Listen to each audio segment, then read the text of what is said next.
Hello guys, in today's video I am going to teach you how to solve question number 2 shown on the left side of the screen.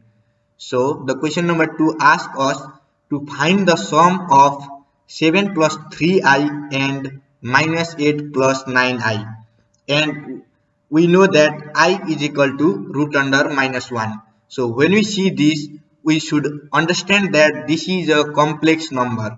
Okay, so here we are going to add the complex number with another complex number. 7 plus 3i is a complex number and minus 8 plus 9i is also a complex number.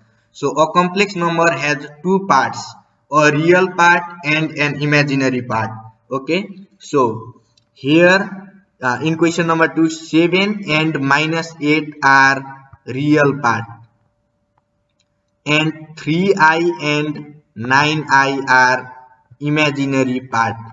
So when we add complex number together, we should add the real parts together and imaginary part together. So here we have plus in the middle because we are going to add these two complex number. One complex number is 7 plus 3i, another is minus 8 plus 9i, and we are going to add this together. But the addition rule of a complex number says we should add the real part with real part and imaginary part with imaginary part.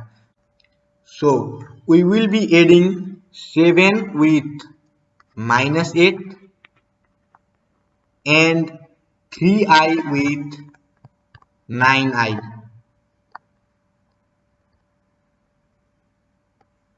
So when we add 7 plus minus 8, we get 7 minus 8, that gives us minus 1. So when we see this minus 1, we immediately know that option C and option D are wrong. And then we need to add 3i with 9i. So when we add 3i plus 9i, we get 12i. Okay. So the option with minus 1 and 12i is option A. So our answer is option A.